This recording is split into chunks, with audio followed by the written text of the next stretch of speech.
Tu souhaites vendre tes plats faits maison ou tes pâtisseries ou encore des biscuits réalisés depuis ton domicile, mais tu ne sais pas du tout comment démarrer, tu ne sais pas comment procéder. Dans cette vidéo, je vais donc t'expliquer quelques étapes clés importantes à considérer et pourtant des choses qu'on a tendance à oublier lorsqu'on veut démarrer son business à domicile.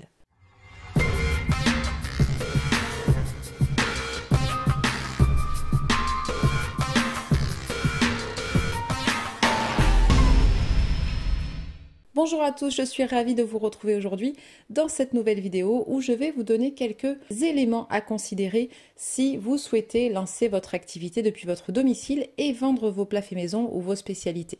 Pour ceux qui ne me connaissent pas encore, j'accompagne de nombreux passionnés de cuisine dans le lancement et le développement de leur activité depuis leur domicile.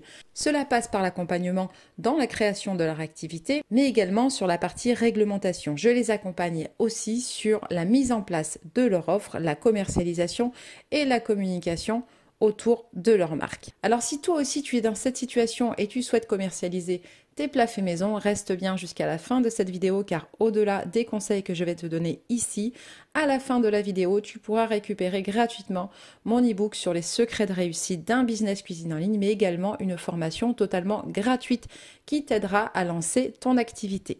Alors comment procéder lorsqu'on veut vendre ses réalisations depuis son domicile? Il faut d'abord considérer le choix de votre domaine d'expertise.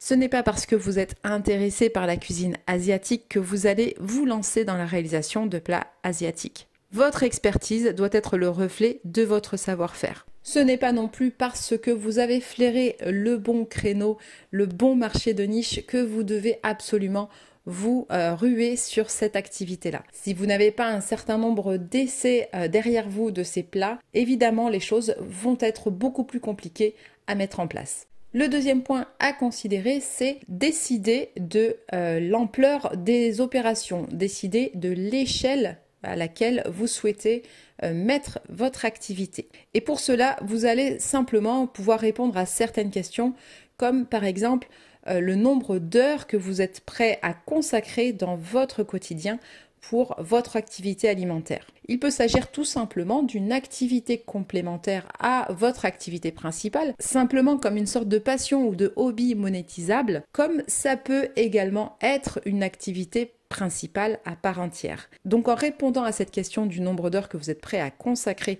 à votre activité dans votre quotidien, vous saurez dans quelle ampleur vous souhaitez lancer votre activité. De la même manière, il faudra répondre à la question de la quantité de nourriture que vous êtes prêt à produire tous les jours depuis votre domicile. Ensuite, il faudra vous demander si vous souhaitez vous spécialiser dans des événements particuliers, des repas de fête, des séminaires, des mariages, etc. Ou bien si vous souhaitez vous lancer dans la réalisation de repas quotidiens. Enfin, il faudra aussi déterminer si votre activité vous permettra de rentrer des revenus récurrents. En répondant à ces questions-là, vous saurez quelle ampleur vous donnerez à votre activité.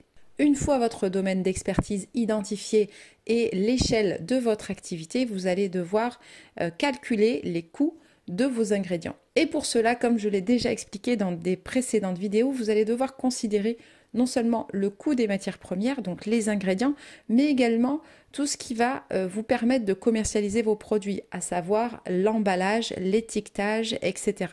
Évidemment, ensuite, une fois ces coûts de réalisation identifiés, vous allez ajouter votre marge, votre profit. Le prochain point sera de vous mettre en conformité avec la réglementation.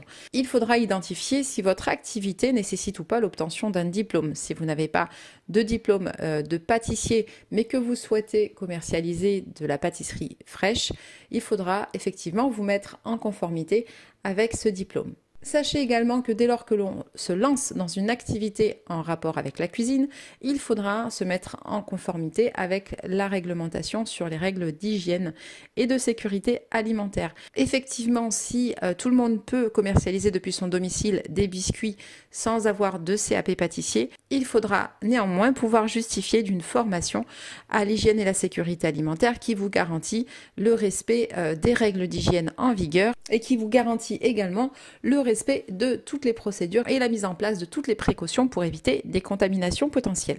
Alors maintenant que vous avez identifié votre domaine d'expertise, que vous avez mis en place votre produit et déterminé la manière dont vous allez commercialiser ce produit, il va falloir travailler sur votre image de marque et sur l'aspect marketing. Vous allez devoir donc définir votre marché cible, définir votre clientèle, réaliser également une étude de marché pour savoir comment vous pourrez vous positionner face à vos concurrents et surtout savoir si votre idée, votre marché pourra répondre à une certaine demande. À partir de là, vous allez construire votre histoire, l'histoire autour de votre marque, autour de votre produit et autour de ce projet. À partir de cette histoire, vous allez constituer votre communauté et obtenir donc le point de départ pour pouvoir enfin communiquer sur votre produit. La photo ainsi que la communication et le marketing au travers d'Instagram seront le secret pour mettre en avant votre activité. Mais pour cela, il vous faudra évidemment des photos de qualité pour vous démarquer et pour faire parler de votre produit. Inutile d'investir dans un appareil photo de compétition, votre smartphone suffira. Ce qui compte sera tout simplement la mise en situation de vos produits ainsi que le jeu de lumière pour démarrer en tout cas. Gardez en tête que l'objectif sera de donner envie à des personnes qui ne pourront pas sentir, toucher ou goûter votre produit avant de le commander. J'espère que ces éléments vous ont aidé à y voir un peu plus clair. Et pour aller plus loin, je vous invite à demander votre e-book gratuit sur les secrets de réussite d'un business cuisine en ligne, ainsi que votre formation totalement gratuite qui vous expliquera toutes les étapes à suivre une à une pour lancer votre activité. Je vous dis à très vite pour une nouvelle vidéo et n'oubliez pas, l'argent ne fait pas le bonheur, mais le bonheur c'est de vivre de sa passion pour la cuisine.